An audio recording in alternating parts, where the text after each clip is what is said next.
고맙지.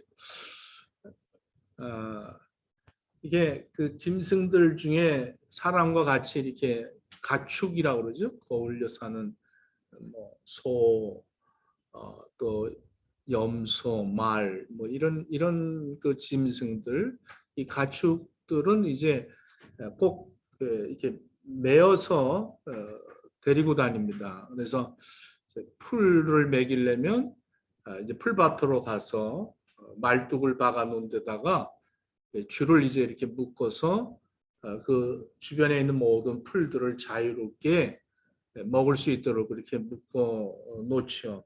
마음껏 뜯어 먹으라고 묶어 놨는데 막상 몇 시간 있다 가보면 이 소나 염소 이런 것들은 그 말뚝에 칭칭 감아갖고 목이 이렇게 가까이 있어서 아주 그 먹지 못하고 아주 애달게 그 소리 내는 이러한 모습들을 종종 보면서 저도 이렇게 자랐던 것 같습니다.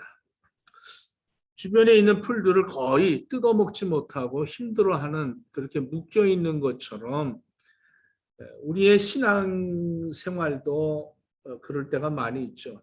하나님 주신 그 은혜, 그 넓은 그런 그 은혜를 마음껏 받고 큰 그런 마음을 가지고 넓은 신앙을 갖고 살고 싶은데 그런데 뭔가가 우리가 묶여서 얽매여서 자유하지 못할 그런 삶을 살 때가 많이 있습니다.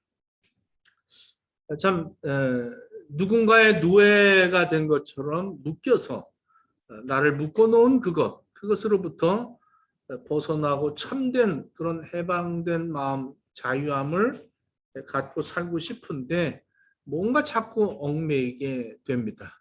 그래서 답답하고 참 안타깝게 자기 뜻대로 살지 못할 때가 많이 있죠. 이럴 때 우리는 짜증이 나고 답답하고 자기 마음을 조절하기가 굉장히 어려울 때가 있습니다. 그래서 화가 나는 그런 분들 계세요. 자기 자신을 제어할 수 없는 그런 홧김에 뭐 어떤 사람은 뭐 먹는다. 어떤 사람은 화가 나서 쇼핑한다. 이게 홧김에 뭐 한다. 이게 화를 다루지 못할 때가 있죠. 화를 낸 다음이 문제죠. 화 내기 전까지는 괜찮은데 화를 낸 다음에 어떤 사람들은 이렇게 뭐 조금 얘기만 해도 화를 잘 내는 사람들이 있어요. 뭐 하면 그냥 먼저 화부터 내려고 그럽니다. 뭐든지 항상 이 반응이 이렇게 무슨 적대시하면서 공격적으로 이렇게 버럭버럭 내는 사람, 이런 사람들은 이제 우리는 뭐 한마디로 진상이다 이렇게 얘기를 하죠. 진상. 그런 사람들은 대화하기가 굉장히 어려워요. 뭘 얘기를 하면 금방 뭐 벌컥벌컥거리기 때문에 왜 그럴까? 참 진상들과는 얘기하기가 곤란하고 뭘 지적하면 아주 그 지적당한 것에 대해서 격분하는 그런 사람들이 있습니다. 제 차는 기름을 가득 채우면 한 500km 정도, 450에서 500km 정도 갑니다. 여러분들이 아마 차들도 마찬가지일 거예요. 그 기름 트렁크에 가득 채워놓으면 400에서 500km를 가는데 그 게이지에 눈금이 이렇게 있어서 그 게이지를 따라서 이제 얼마큼 가겠구나 이렇게 됩니다. 이것을 이제 가득 채웠다. 이 총량이라고 합니다. 가득 채운 총량이 어느 정도 돼서 이 양에 따라서 내가 어디까지 갈 수 있다. 그 거리가 측정이 되겠죠. 이 총량의 법칙이라는 게 있어요. 그래서 우리도 하나님의 그 용서를 받은 것에 총량이 있습니다. 그 총량을 보고 우리가 참 그 게이지가 이렇게 준비되어 있는 사람들은 내가 어느 정도 이렇게 소비했구나, 이제 얼마 남았구나, 이걸 바로 충전을 하고 이렇게 하면 이 진상이 되지 않는데 이게 어떤 그 눈금이 없어요. 그러니까 이 간격이 없이 그렇게 사는 사람들이 있어요.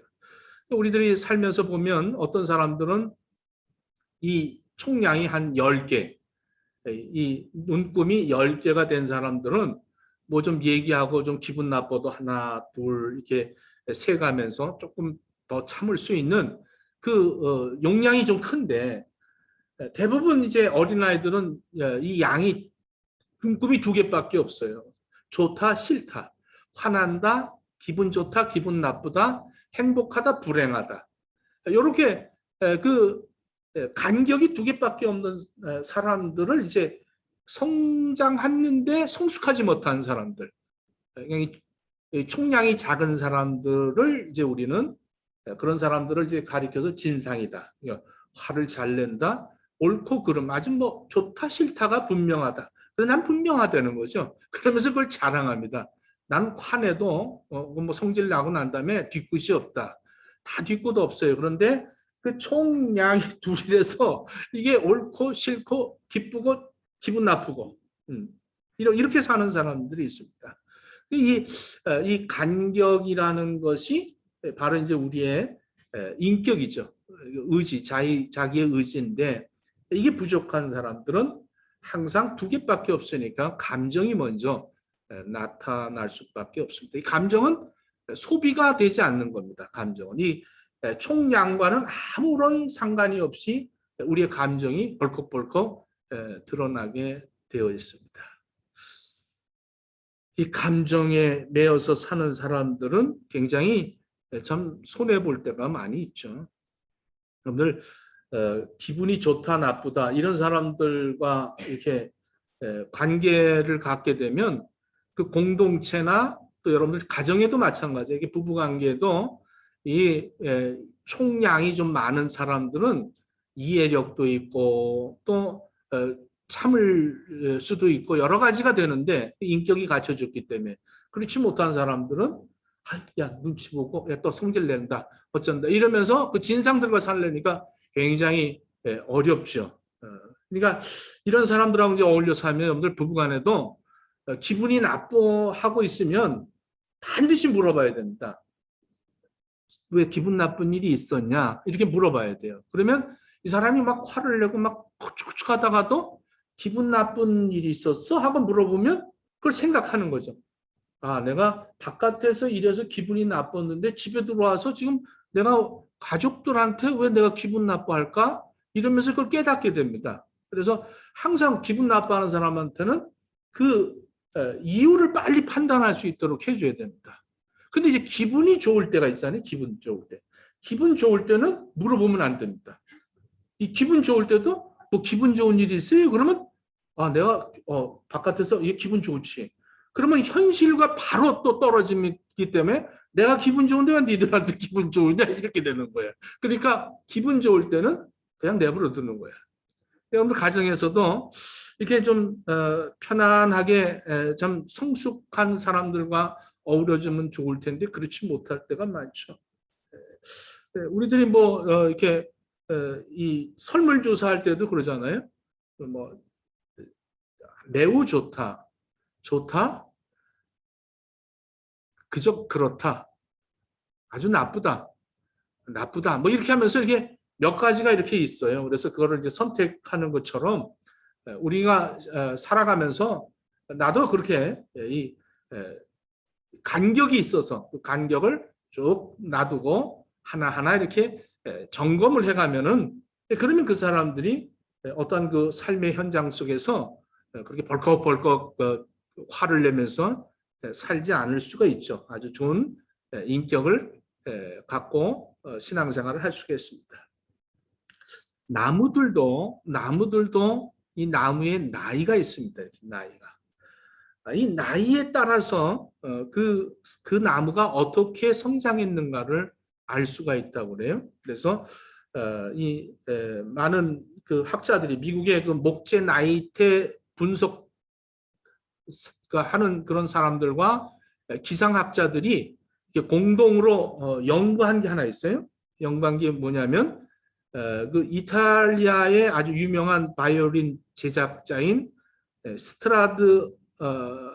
스트라디바라는 이 사람이 만든 그 바이올린.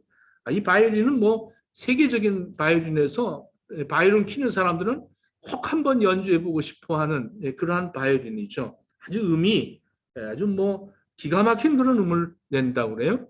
근데 그때 그 17세기 때가 바로 그 전 세계적으로 그 빙하기라고 해서 한 1도 정도가 낮았답니다. 1도 정도가 낮아서 굉장히 추운 그런 시대였다고 그래요. 이 추운 날씨 속에서 자라난 이 나무가 아주 나이테가 아주 좁다는 거죠. 이렇게 좁아서 그 나무로 만든 이 바이올린이 기가 막힌 그러한 그 악기의 소리를 낸다. 이렇게 연구 발표를 했습니다.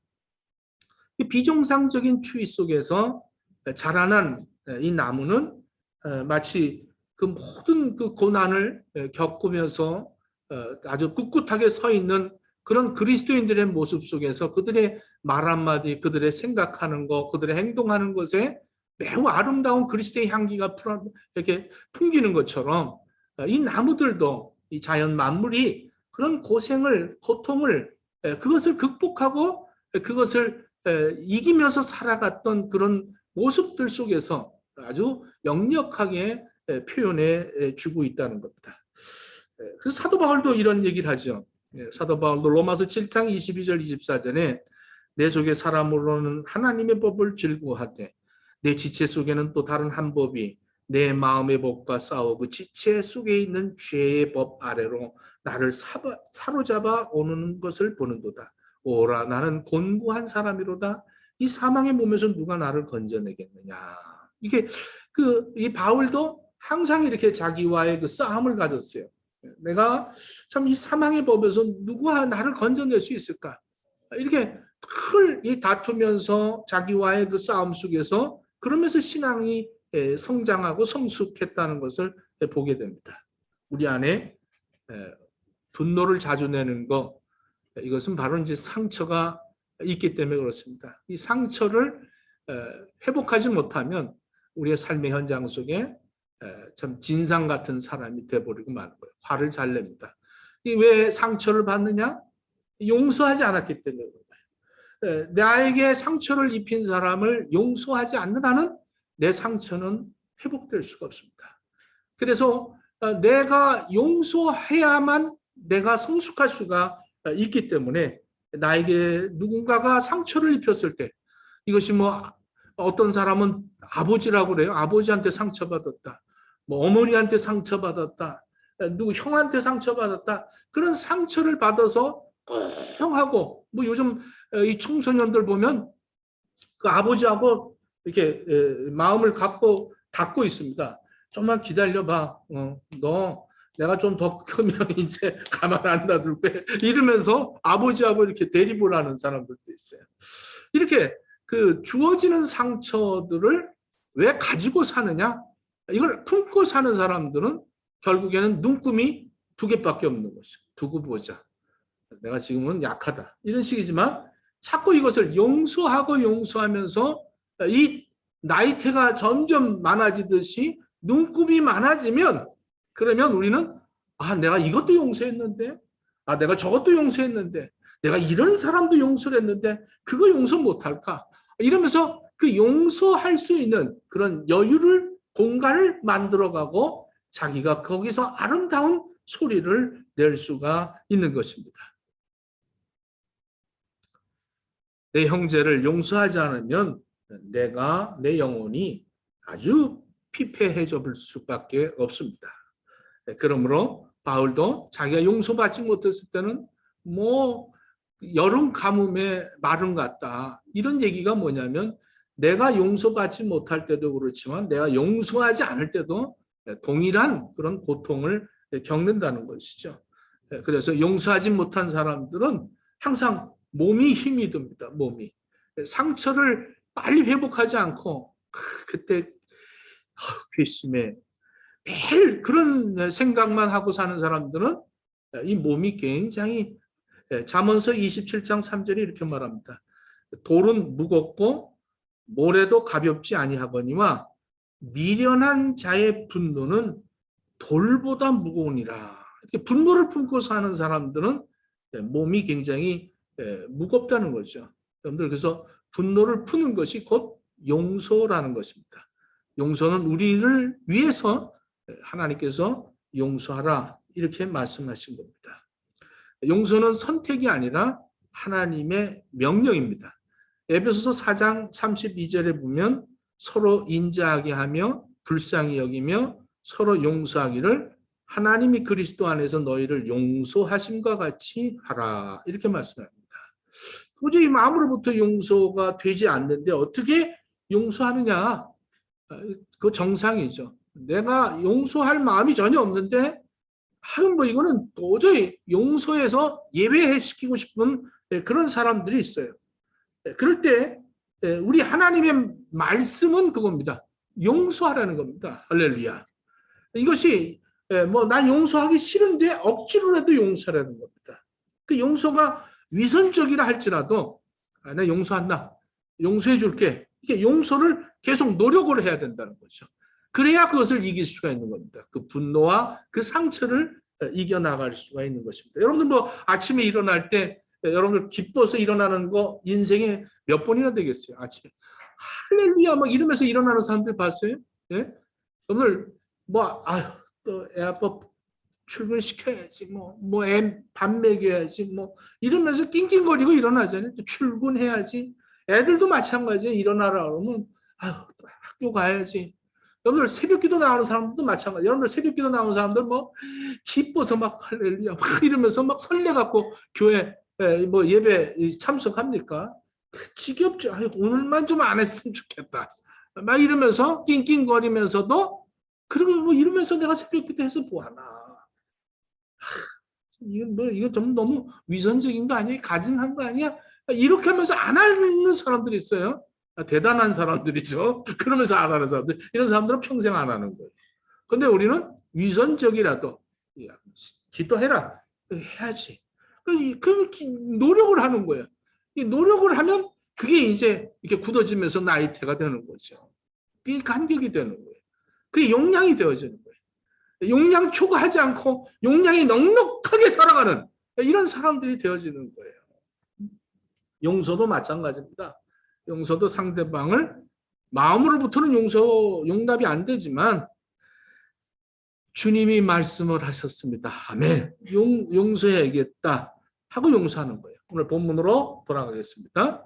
오늘 이 본문의 말씀은 우리 베드로가 예수님에게 이렇게 물어봅니다. 예수님, 형제입니다. 형제가 나한테 죄를 범했으면 내가 몇 번 용서해 주면 좋겠습니까? 이 유태인들은 3번입니다. 3번. 지금도 3번이에요. 우리나라도 3번 아니에요? 3번 이러잖아요. 3번처럼 3번을 우리는 이렇게 생각을 하는데, 그래서 뭐 애들 이름 뭐 할 때도 일어나 안 일어나? 3번 샌다. 하나, 둘, 셋 이러면서 그것도 안 일어나 그러면 하나, 둘 반, 둘 반의 반 막 이러면서 이러면서 그 애들을 일어나게 하려고 할 때도 있죠. 그런데 이 베드로는 지금 뭐라 그래요?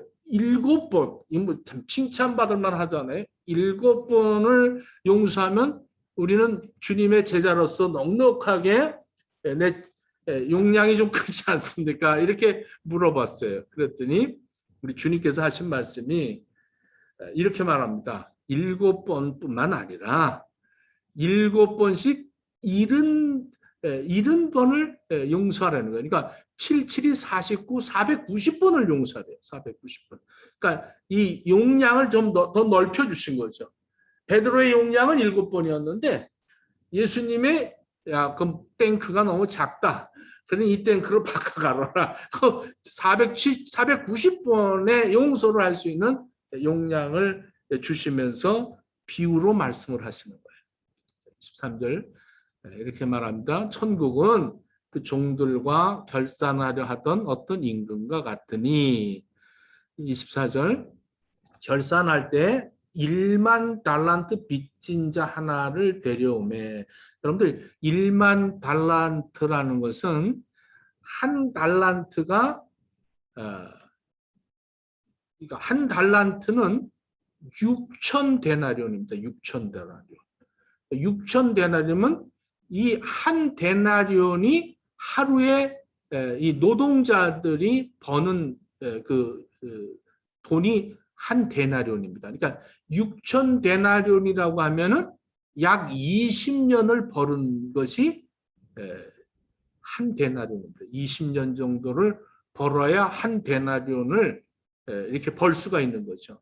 6천 데나리온, 한 달란트를 버는 거예요. 6천 데나리온을 벌면 한 달란트가 된다는 거예요.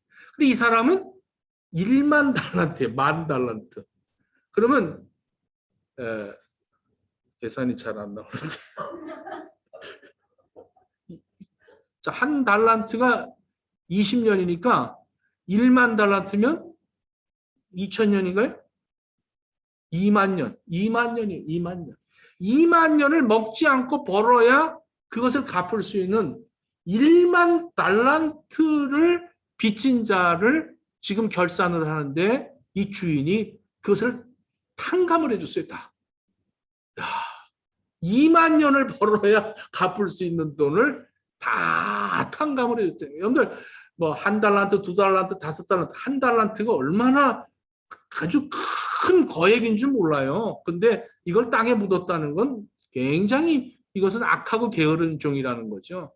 나는 뭐 한 달란트니까 그냥 땅에 묻자. 이거는 굉장히 악하고 게으른 종이라는 거예요. 1만 달란트. 1만 달란트를 탕감을 받고 지금 감격해서 20만 년을 용서받아 갖고 나온 이 친구가 지나가다가 아마 이 친구도 고리대금을 했는지 누구를 또 꼬줬어요. 25절 한번 봅시다. 갚을 것이 없는지라 주인이 명하여 이 몸과 아내와 자식들과 모든 소유를 다 팔아 갚게 하라 하니 그 종이 엎드려 절하며 내게 참으소서 내가 갚겠나이다 하거늘 그 종의 주인이 불쌍히 여겨 놓아 보내며 그 빚을 탕감 다 클리어하게 해줬더니 그 종이 나가서 자기에게 100데나리온을 그러니까 100일 동안 일하니까 한 3개월치에 그 목을 갚지 않은 사람을 만났어요. 그러니까 목을 잡고 너 내 빚 갚으라 하고 감옥에 가뒀다는 겁니다. 참 기가 막힌 얘기죠. 너무 기가 막힌 그런 이야기가 기록이 되어 있습니다. 그래서 이 이야기를 듣게 되고 주인이 그를 다시 데려옵니다. 데려와서 그 1만 달란트 탕감한 것을 다시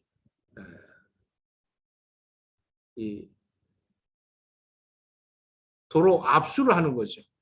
다시 압수해서 이를 옥에 가두었다. 그리고 34절에 이렇게 얘기합니다. 주인이 노하여 그 빚을 다 갚도록 그를 옥졸들에게 넘겼다. 이게 오늘 본문의 말씀입니다. 우리들이 이 용량을 490번을 용서할 수 있는 용량을 이렇게 예수님으로 말미암아 다시 이렇게 개조시켜 주셨습니다. 여러분들 20만 년을 탕감받은 우리들이 겨우 100데나리온 그것을 용서 안 하고 산다면 용서받지 못한 사람들이죠. 용서를 받지 못했기 때문에 용서할 수 없는 그런 삶을 사는 겁니다. 임금은 용서를 하지 않는 사람은 반드시 용서하지 않는다. 이것을 오늘 이 말씀에서 우리 예수님께서는 말씀하는 겁니다. 너희가 각각 마음으로부터 형제를 용서하지 아니하면 나의 하늘 아버지께서도 너희에게 이와 같이 하실 것이다. 이렇게 말씀합니다. 여러분들 우리가 용서하면서 살아야 되지 않겠어요? 그런데 우리가 용서하지 못하는 이유가 바로 이런 데 있잖아요. 용서. 참 용서해야 할 사람은 용서하고 하기 싫은 사람은 안 하면서 살죠. 그리고 항상 저 사람하고 나하고는 이렇게 만나지 않았으면 좋겠다. 그건 나에게 고통을 갖게 되는 겁니다. 어떤 일이도 내가 용서하지 않고 살고 있으면 이걸 해결하지 않고 살고 있으면 항상 내 몸이 힘들고 내 삶이 뭔가 매여서 하나님이 주시는 은혜를 다 활용하지 못하고 매일 거기 메인대에 뺑뺑뺑뺑 돌다가 어느 때는 또 목에 꼴렸다가 또 주인이 와서 좀 풀어놓으면 또 이렇게 불고 또 혼자 자기 성질이 들어와서 진상 역할하면서 뺑뺑 돌다가 또 그 말뚝에 또 목이 가까이 걸려서 킥킥거리고 이렇게 인생을 살아가지 말고 우리의 이 용서의 이 총량의 법칙을 여러분들 깨닫기를 바랍니다. 용서를 하나님의 말씀에서 받으십시오.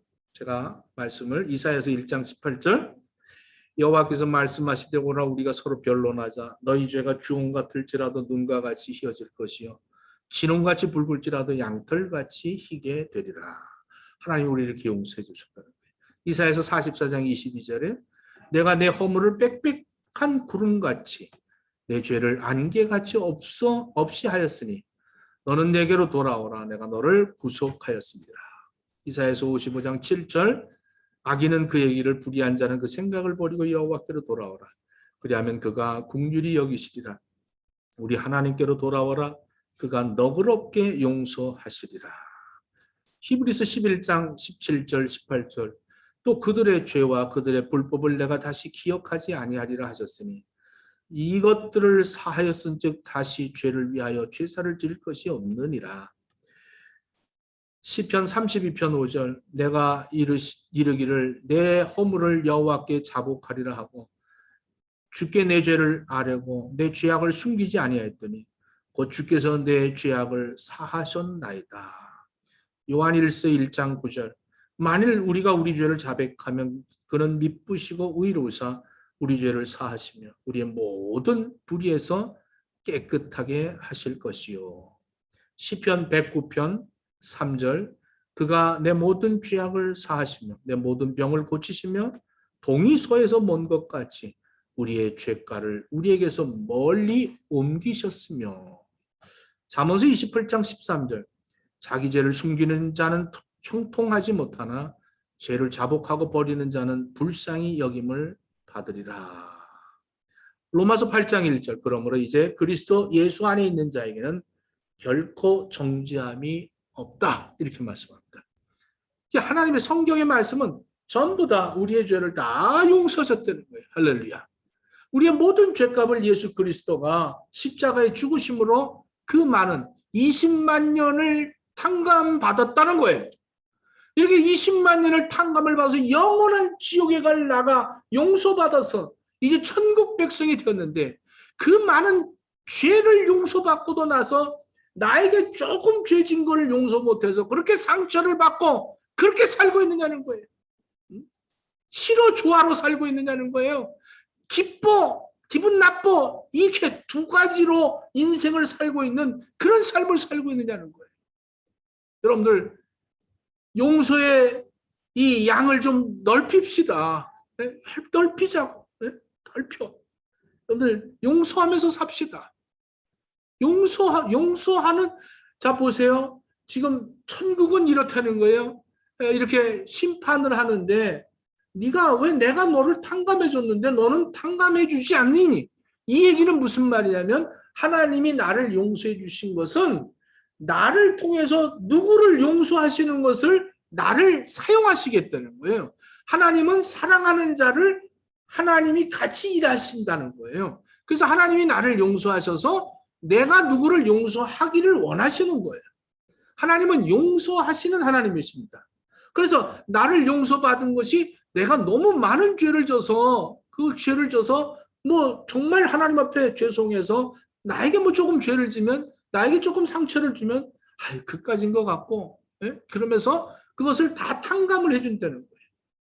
오늘 죄를 많이 지고 회개한 사람들은요 웬만한 건 죄로 보이지는 않아요. 그래가지고 저도 여기서 뭐 자기 신랑이 도박을 해갖고 뭐 자기가 어느 호텔 가면 또 거기에 또 머신 앞에 또 앉아 있더라고요. 또 그럼 또 잡아다 오고 뭐 청소하는데 청소해갖고 그 한 주에 바른 돈 뭐 400~500불을 갖다가 그냥 하룻밤에 그냥 날려버린다는 거예요. 그러면서 이혼하겠다고 엉엉 울면서 눈이 밤핑이 돼갖고 이혼하겠다고 그 저한테 상담을 해서 그 이혼하겠다는 사람 이혼하라고 하면 화를 내요. 이혼한다고 그랬다. 이혼하라고 그러면 아니 목사님이 어떻게 그럴 수 있냐는 거예요. 근데 그 뭐 여기서는 그러지 못하니까 뭐 용서하라고 이제 그랬어요. 용서하라고. 뭐 그까짓 거 갖고 목사님 그까짓 거래는요. 아니 뭐 어떻게 그까짓 거 아니 나한테 왜 트집 잡으러 와? 그냥 자기가 상담하러 왔으면 그렇게 하라고 할 때 꼭 내담자가 상담자 트집 잡는 이런 이 이민사회. 근데 그런 것도 죄로 여기지 말고 용서했더니 지금 잘 살아요. 여기 이제 이 위에 고든 위에서 사는데 아주 다른 교회 교인인데 자기 목사님하고는 대화가 안 된다 하면서 저한테 이렇게 나한테도 안 될 텐데 내가 그랬는데 여러분들 우리가 참 성경 말씀을 순종하는 겁니다. 용서하라는 거. 한번 따라해 봅시다. 용서합시다. 용서의 용량을 좀 넓힙시다. 490 여러분들의 용서의 게이지가 490개가 되었으면 좋겠습니다. 7개만 돼.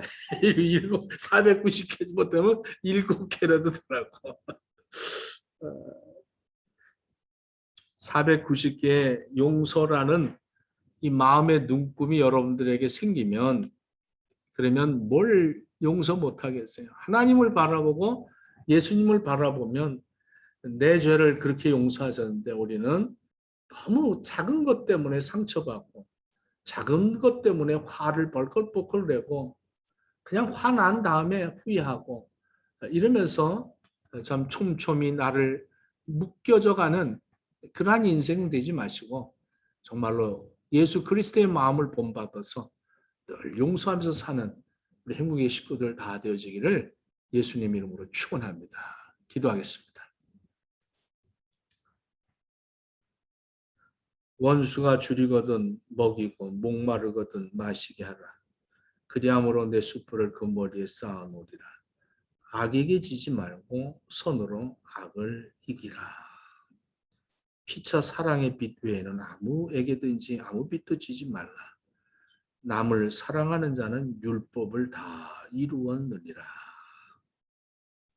7번씩 70번이라도 용서하라시는 우리 주님의 말씀을 받고 내 마음의 용서의 눈금을 490개로 만들어가는 행복의 교회 성도들 다 되어지도록 허락해 주시옵소서.